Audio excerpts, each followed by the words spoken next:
नमस्कार मित्रों, मैं डॉक्टर संदीप धुआं शायद संधान 99 यूट्यूब चैनल पर आप सभी का स्वागत करता हूं। मित्रों, हम पढ़ रहे थे शब्द भेद। शब्द भेदों में हम पढ़ चुके हैं अविकारी शब्दों में क्रिया विशेषण, संबंध बोधक और समुच्चय बोधक। आज हम पढ़ेंगे विस्मयादि बोधक। विस्मय शब्द से ही पता चलता है कि किस तरह के शब्द होते हैं। वे शब्द या वे अविकारी या अव्यय शब्द जिनसे विस्मय यानी आश्चर्य, शोक, घृणा आदि का बोध होता हो, ऐसे शब्दों को हम कहते हैं विस्मयादि बोधक शब्द।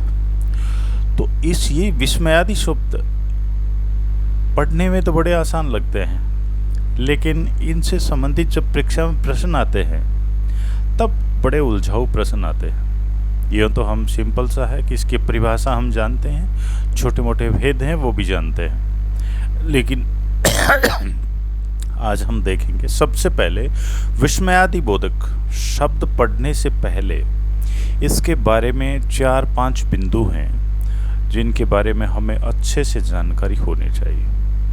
तो पहले देखते हैं विस्मयादि बोधक शब्द होते क्या हैं। यानी ये तो सिंपल सा है, ऐसे शब्द, ऐसे अविकारी शब्द जिनसे आश्चर्य, घृणा, शोक आदि का भाव व्यक्त होता हो और जिनके आगे विस्मयादि बोधक ये चिन्ह लगा हो, उसको हम कहेंगे विस्मयादि बोधक शब्द। लेकिन इसके संबंध में 5 महत्वपूर्ण बातें कौन सी हैं उसके बारे में थोड़ा हम देख लेते हैं पहले ही। इसके बाद हम पढ़ते हैं आगे का।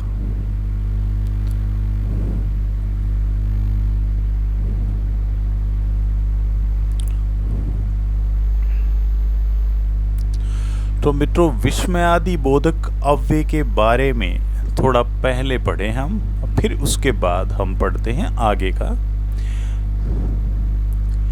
ये अव्यय शब्द वाक्य का हिस्सा नहीं होते, याद रखना। ये अव्यय शब्द वाक्य का हिस्सा नहीं होते, केवल भाव प्रकट करने का कार्य करते हैं। एक बात कंठस्थ कर लें।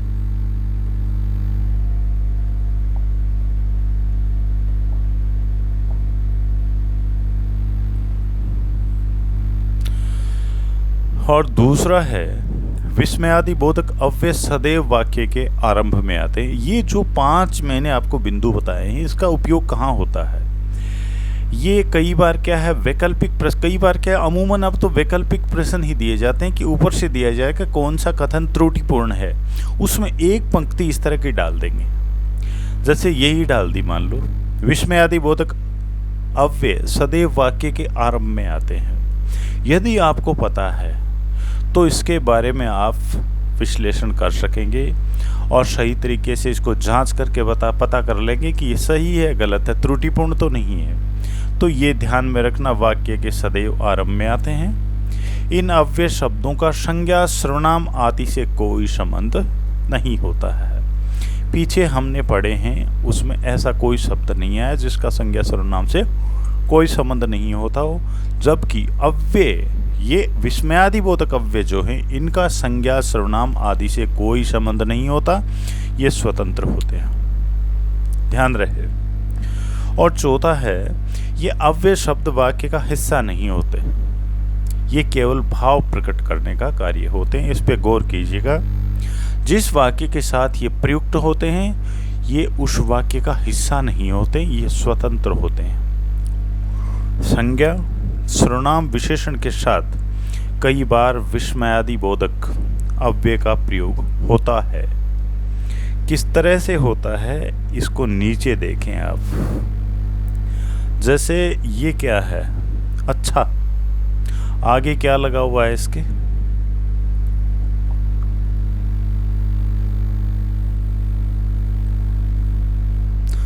संबोधनवाचक चिन्ह लगा हुआ है। अच्छा, अति उत्तम, सुंदर, ये तीनों शब्द जो हैं ये विशेषण भी हैं और विस्मयादि बोधक शब्द भी हैं। संज्ञा, शिव शिव, हम ऐसे बोलते हैं किसी भी चीज़ को देख करके, शिव शिव, राम राम, राधे राधे, ऐसे बोलते हैं। तो हम विस्मयादि बोधक चिन्ह का प्रयोग करते हैं। यानी हमें जब विस्मय होता है तब इस तरह के शब्दों को हम बोलते हैं। लेकिन साथ में याद रहे, शिव शब्द क्या है? संज्ञा है। राम शब्द भी क्या है? संज्ञा है। हरे शब्द भी क्या है? संज्ञा है। और राधे शब्द भी क्या है? संज्ञा है। और सर्वनाम के साथ भी इसका प्रयोग होता है। कौन, कौन कहते, कौन क्या है? इसको एक बार हटा करके हम देखें तो कौन क्या है? सर्वनाम है। क्या सर्वनाम है, कैसे भी सर्वनाम है और कब भी सर्वनाम है। लेकिन जब इनके आगे हम विस्मयादि बोधक चिन्ह लगा देते हैं तो ये क्या बन जाते हैं? विस्मयादि बोधक शब्द बन जाते हैं। तो फिर से यहाँ से देखें, संज्ञा सर्वनाम विशेषण के साथ कई बार विस्मयादि बोधक अव्यय का प्रयोग होता है। अब मान के चलो एक प्रश्न में एक विकल्प दे दिया जाए, क्या ये सही है? इस तरह का लिख करके दे दिया जाए कि त्रुटि, क्या त्रुटिपूर्ण कथन को छांटिए। ये भी दे दिया जाए साथ में कि संज्ञा सर्वनाम विशेषण के साथ कई बार विस्मयादि बोधक अव्यय का प्रयोग होता है, तो आप कहेंगे नहीं होता है, क्योंकि हमने पहले क्या पढ़ा है। एक तरफ तो हमने ये पढ़ा है कि इस अव्यय शब्दों का, इन अव्यय शब्दों का संज्ञा सर्वनाम आदि के साथ कोई संबंध नहीं होता, और दूसरी ओर हम क्या पढ़ रहे हैं? संज्ञा सर्वनाम विशेषण के साथ कई बार विस्मयादि बोधक अव्यय का प्रयोग होता है। दोनों ही बातें सही हैं। यदि ये वाली पंक्ति लिख दी जाए कि इन संज्ञा सर्वनाम आदि के साथ कोई संबंध नहीं होता, ये स्वतंत्र प्रयोग इनका होता है, ये सही है। और ये किस तरह से सही है? फिर संज्ञा सर्वनाम विशेषण के साथ कई बार अव्यय का प्रयोग होता है, इसमें ये कहीं नहीं बता रहा कि इनका संबंध होता है। तो ये जो 5 पंक्तियां जो मैंने आपको बताई हैं, इनको अच्छे से रट ले, क्योंकि जब इस तरह के कथन आते हैं त्रुटिपूर्ण कथन छांटने वाले, तो इस तरह की लाइनें आती हैं। ज़्यादातर आजकल इसी तरह के प्रश्न पूछे जाते हैं। आप इसको हम शुरू से देखते हैं, परिभाषा सहित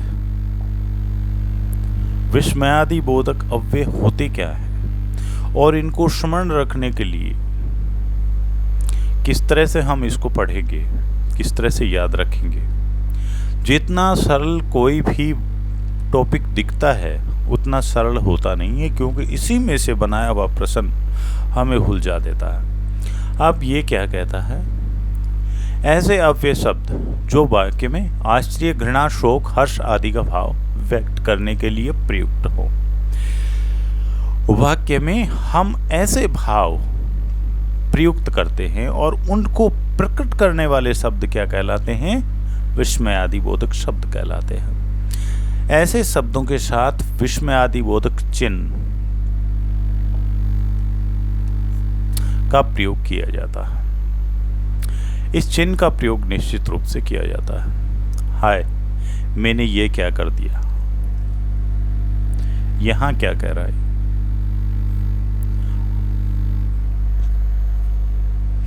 हाय, मैंने ये क्या कर दिया। इस हाय का आप देखें कि अन्य वाक्य के साथ कोई संबंध नहीं है। इसको हटा दें तो भी मैंने ये क्या कर दिया अर्थ दे रहा है, लेकिन इस अर्थ को अधिक स्पष्ट करने के लिए, प्रकट करने के लिए हम इसका प्रयोग कर देते हैं। हाय, ये मैंने क्या कर दिया। हाय के आगे क्या लगा हुआ? विस्मयादि बोधक चिन्ह लगा हुआ है। हे प्रभु संबोधन किया है हमने, तो ये आगे क्या लगा दिया? विस्मयादि बोधक। ये कैसे हुआ? इसको हटा देते हैं तो भी अर्थ स्पष्ट होता है। ये कैसे हुआ? लेकिन इसको अधिक प्रखर बनाने के लिए, अर्थ को अधिक ज़्यादा, भाव को अधिक प्रकट करने के लिए हम क्या करते हैं? साथ में विस्मयादि बोधक शब्दों का प्रयोग करते हैं। धिक्कार है तुम्हें। ये धिक्कार क्या है? विस्मयादि बोधक है। इन वाक्यों में हाय, धिक्कार, हे प्रभु आदि शब्दों में किसी तीव्र भावना को, भावना तो यहाँ भी प्रकट हो गई। ये कैसे हुआ? भावना तो प्रकट हो गई है, लेकिन इसी भावना को और तीव्र प्रखर करने के लिए हम क्या करते हैं, विस्मयादि बोधक शब्दों का प्रयोग करते हैं। भावना को जताने का प्रयास किया गया था विस्मयादि बोधक अव्यय पे। विस्मयादि बोधक के भेद, ये जो भेद होते हैं ये मित्रों थोड़ा सा याद रखने में बड़ी आसानी हो जाती है। इनको पूरा टॉपिक अच्छे से समझने के लिए भेदों को पढ़ना बहुत जरूरी है, लेकिन हम इतना ही पढ़ करके छोड़ देते हैं। विस्मयादि बोधक शब्द ये होते हैं, इनके आगे विस्मयादि बोधक चिन्ह लगा हुआ होता है, और आप विभिन्न जगहों पर पढ़ेंगे विस्मयादि बोधक पढ़ने के लिए 2 मिनट में ट्रिक्स के साथ। वो कोई ट्रिक्स कभी भी एग्जाम में तो काम आती नहीं है। हाँ, ये अलग बात है कि हम एक बार संतुष्ट जरूर हो जाते हैं कि हम ये आने लग गया। आप इसमें देखते जाइएगा। शोक से क्या अभिप्राय समझते हैं? शोक बोधक, जहां वाक्य में ओह उफ हे राम हाय आदि शब्द प्रयुक्त होते हैं। शोक बोधक वो होते हैं जहां हमें विस्मय भी होता है और दुख भी होता है। दुख मिश्रित विस्मय जो होता है उसको हम शोक कहेंगे। इन शब्दों में शोक की भावना व्यक्त होती है। ओह, ये मुझसे नहीं होगा, हमारे सामने। अब ये देखने में इसमें आपको लगेगा कि इसमें तो कोई शोक तो व्यक्त हुआ ही नहीं है, कोई काम है उसके बारे में भी हम कह सकते हैं ओह ये हमसे नहीं होगा। लेकिन कई बार ऐसी दुखद स्थिति होती है, कोई अपना ही प्रियजन होता है और उसको विकट स्थिति में जब होता है तो उसको हम छू नहीं सकते।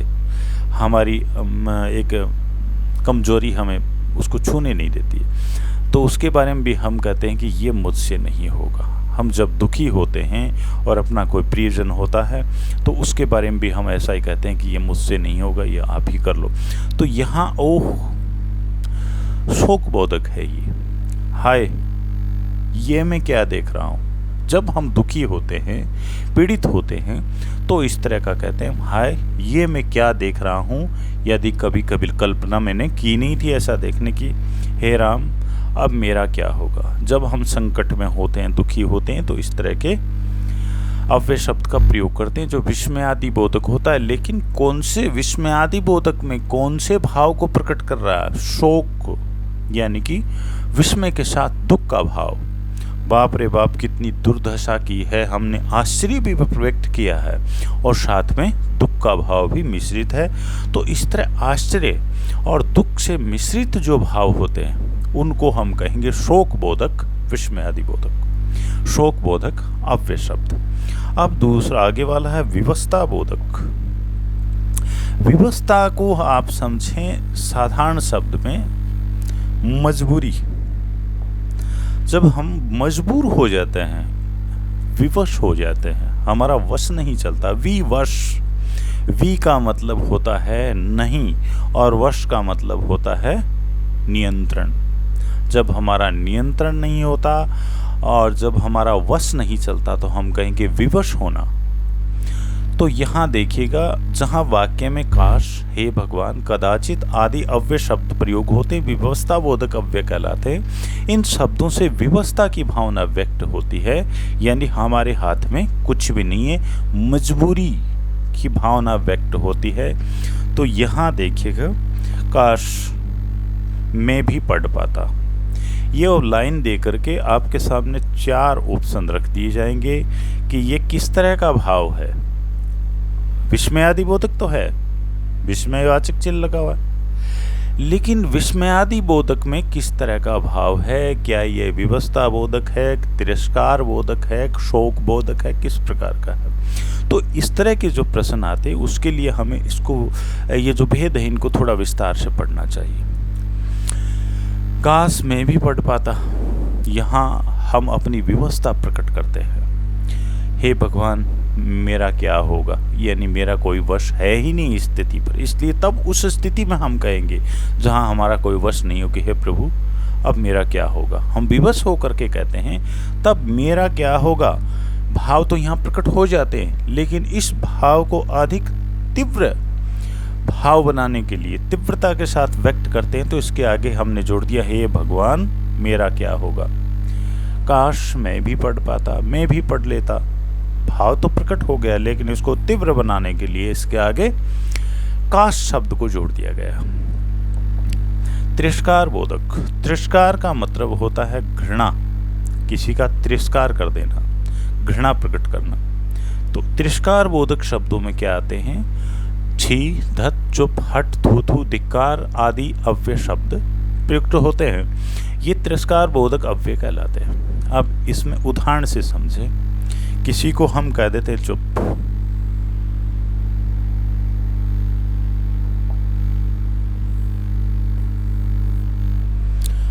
जब हम किसी को डांटते हैं तो उसका तिरस्कार करते हैं, उसकी उपेक्षा करते हैं। चुप, बहुत ज़्यादा बोल रहे हो, हमने उसको बोलने से रोक दिया, उसका तिरस्कार कर दिया। छी, कितनी गंदगी है यहाँ पर।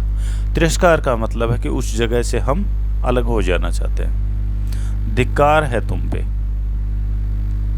यहाँ जो है धिक्कार है तुम पे, धिक्कार है, ऐसे ये प्रश्नवाचक लगा, ये अव्ययबोधक, ये विस्मयादिबोधक चिन्ह नहीं लगा हुआ है। धिक्कार है तुम पे, यानी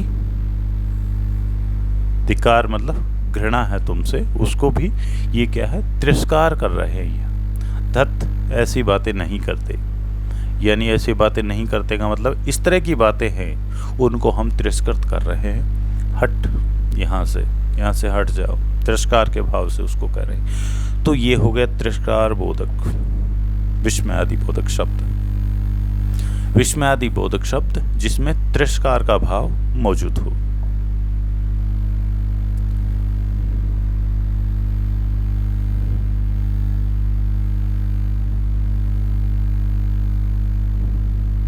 स्वीकृति बोधक, ऐसे शब्द जहां स्वीकार का बोध हो। हम किसी भी विषय को, किसी घटना को, किसी बात को हम स्वीकार करते हैं, इस तरह से उसको एक्सेप्ट करना, यानी स्वीकार करने का जहाँ बोध होता हो। और ऐसे शब्द जिनसे स्वीकार का बोध, ज्ञान, जानकारी होती हो, तो उन शब्दों को हम कहेंगे स्वीकृति बोधक अव्यय शब्द। ऐसे शब्द जहाँ स्वीकार का बोध हो, इसमें बहुत अच्छा, जी, हाँ, अच्छा, ठीक आदि अव्यय प्रयुक्त होते हों, जो स्वीकृति बोधक, जो स्वीकृति का ज्ञान यानी जानकारी हमें मिलती हो, उन शब्दों से, उनको कहते हैं स्वीकृति बोधक अव्यय शब्द कहते हैं। अब इसमें देखिएगा, जी हाँ मैं ही दोषी हूँ, जी हाँ मैं ही दोषी हूँ, हमने क्या किया? अपने दोष को स्वीकार किया।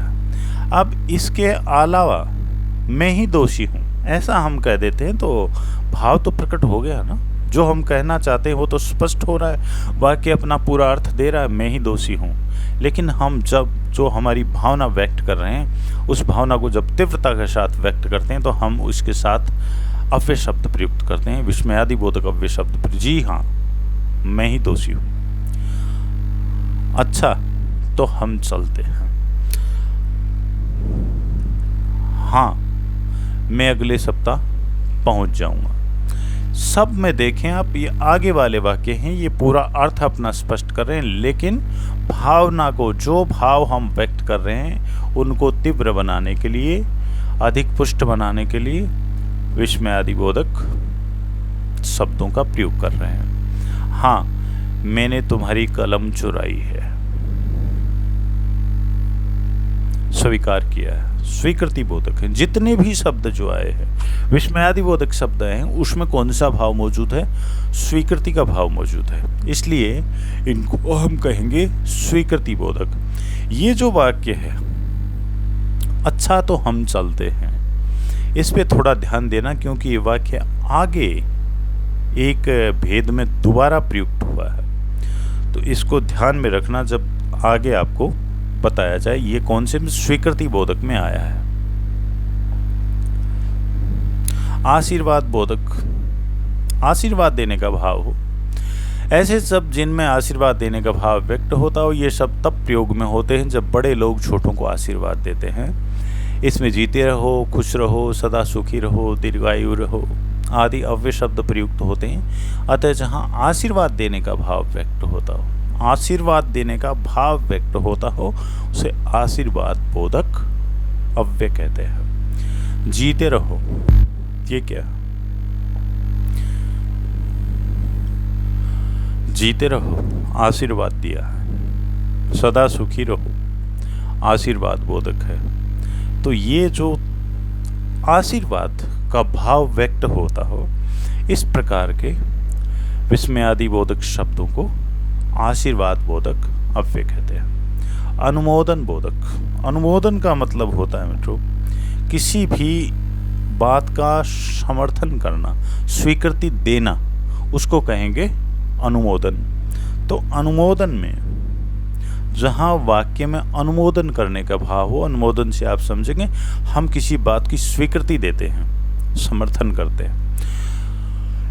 इस प्रकार स्वीकृति देने का भाव जहाँ मौजूद हो तो उसको हम कहेंगे अनुमोदन, यानी कि अनुमोदन बोधक अव्यय शब्द कहेंगे। इसमें अवश्य, बहुत अच्छा, हाँ आदि अव्यय शब्द प्रयुक्त होते हैं। अवश्य, तुम चले जाओ, इसमें क्या है, स्वीकृति दी है ना, समर्थन किया है जाने का। तो यहाँ स्वीकृति बोधक यानी स्वीकृति बोधक को हम क्या कहेंगे, अनुमोदन बोधक। अनुमोदन करना, समर्थन करना, स्वीकृति देना। हाँ हाँ, मैं आपसे मिलता हूँ, यानी कि मैं आपसे ज़रूर मिलूँगा, स्वीकृति दे दी। बहुत अच्छा, ऐसे ही परिश्रम करते रहो। हमने क्या किया है, समर्थन किया है उसके परिश्रम का, तो तुम ऐसे ही परिश्रम करते रहो। हमने क्या कर दिया, उसका समर्थन कर दिया, अनुमोदन कर दिया। तो ये जो अवश्य, हाँ हाँ और बहुत अच्छा, ये आगे वाले वाक्यों के साथ जब इनका भाव हम जोड़ते हैं तो ये सिद्ध होते हैं अनुमोदन बोधक, यानी स्वीकृति देने का भाव इनमें मिलता है। तो इनको हम कहेंगे अनुमोदन बोधक अव्यय। भय बोधक, ऐसे अव्यय शब्द जो विस्मय तो प्रकट होता ही है, जिसमें साथ में भय भी जुड़ा हुआ रहता है, भय का भाव भी जिनमें मौजूद रहता है। जहाँ पर वाक्य में भय बोधक शब्दों का प्रयोग किया जाता है, भय बोधक, विस्मय आदि बोधक अव्यय कहलाते हैं। इसमें ओ, हाय, त्राय त्राय, बाप रे बाप आदि शब्दों का प्रयोग होता है। हाय, मैं तो बर्बाद हो गया, बर्बाद हो गया, इसमें आश्चर्य तो है ही, विस्मय तो हो ही रहा है, हाय मैं तो बर्बाद हो गया, साथ में भय का भाव भी मौजूद है। बाप रे बाप कितना खतरनाक है, साथ में बाप रे बाप कितना खतरनाक है, आश्चर्य के साथ भय मौजूद है। जहाँ आश्चर्य के साथ, विस्मय के साथ भय का भाव मौजूद हो तो हम कहेंगे ये भय बोधक, विस्मय आदि बोधक शब्द है। विदास बोधक, विदास, देखने में ये सब थोड़ा सा अजीब लग रहा है लेकिन है बड़ा सरल।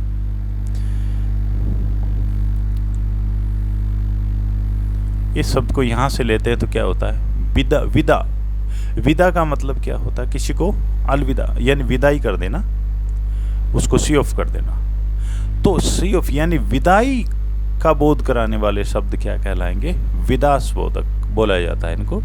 ऐसे शब्द जिसमें विदा करने का भाव बोध हो, किसी को हम सी ऑफ करते हैं, विदा करते हैं, इस प्रकार का भाव जहाँ मौजूद हो तो वैसे भावों का बोध कराने वाले शब्द क्या कहलाएंगे, विदास बोधक शब्द कहलाएंगे। इसमें अच्छा, अच्छा जी, टाटा आदि शब्द प्रयुक्त होते हैं।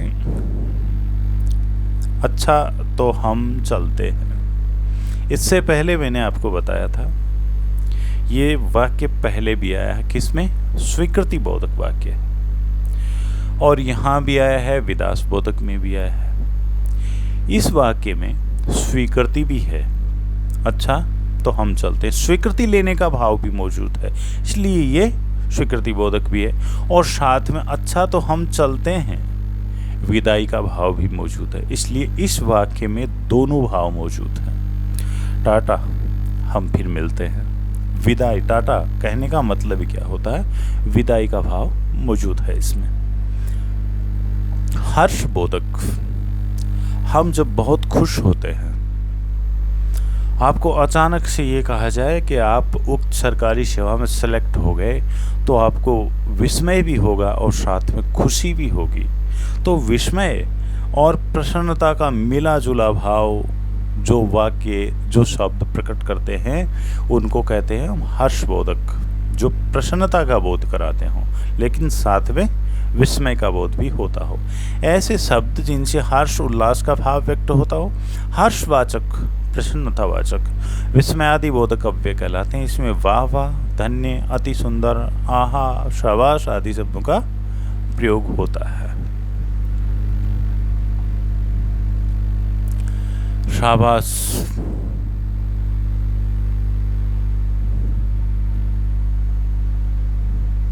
शाबाश बेटा, बहुत अच्छा कार्य किया, शाबाश। ये कौन सा आ गया भाई?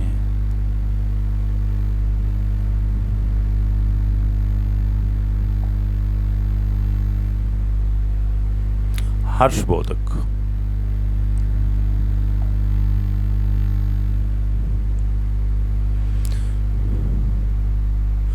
कोई भी आप उपलब्धि अपने माता पिता को जाके बताते हैं कि मैंने ये उपलब्धि हासिल की है, तो उनको आश्चर्य भी होगा और साथ में प्रसन्नता भी होगी। तो हर्ष सूचक शब्द, प्रसन्नता को व्यक्त करने वाले, जब आपको पिता आपको ये कहते हैं शाबाश, बहुत अच्छा, बहुत खूब, तो वो क्या प्रकट कर रहे होते हैं? हर्ष प्रकट कर रहे होते हैं। लेकिन शाबाश के आगे विस्मयादि बोधक चिन्ह लगा हुआ है, तो ये क्या हुआ? प्रसन्नता बोधक या हर्ष बोधक विस्मयादि बोधक शब्द हुआ। वाह, कितनी अच्छी कला है। किसी की कारीगरी को देख करके हम खुश होते हैं और आश्चर्य भी करते हैं कि इतना सुंदर भी हो सकता है। तो हम कहेंगे वाह, कितनी अच्छी कला है, अति सुंदर, तो हमने बहुत अच्छा चित्र बनाया है। ये जो तीन शब्द हैं, ये क्या है? विस्मयादि बोधक शब्द हैं, लेकिन विस्मय के साथ कौन सा भाव प्रकट कर रहे हैं?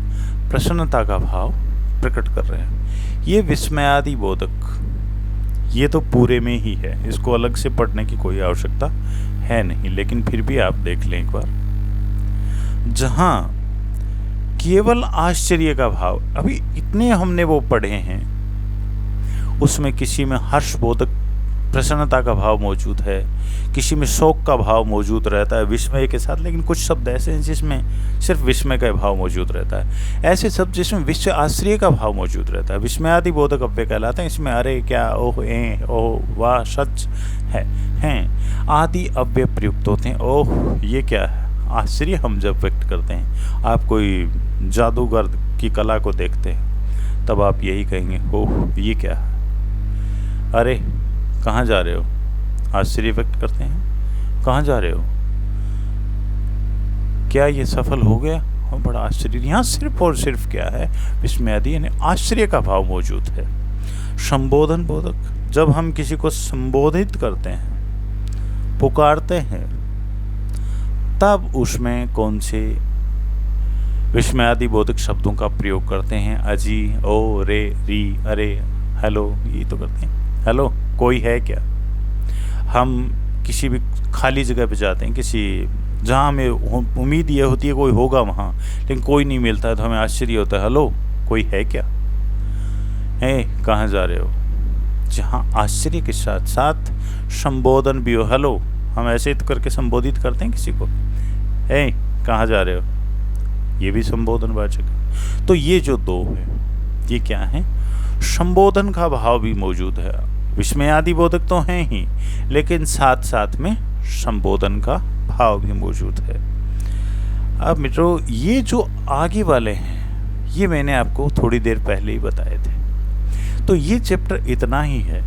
इसके बाद हम उपसर्ग पढ़ेंगे, लेकिन उपसर्ग पढ़ने से पहले मैं सोचता हूँ कि हमें संधियाँ पढ़नी चाहिए, क्योंकि उपसर्ग में और प्रत्यय में दोनों को पढ़ने से पहले यदि हमने संधि नहीं पढ़ी, शब्दों को जोड़ना तोड़ना नहीं सीखा, तो हम ठीक से उपसर्ग नहीं पढ़ पाएंगे। तो हम अगली क्लास में पढ़ते हैं संधियाँ और फिर पढ़ते हैं उपसर्ग और प्रत्यय। तो मित्रों, आज की क्लास यहीं तक। धन्यवाद।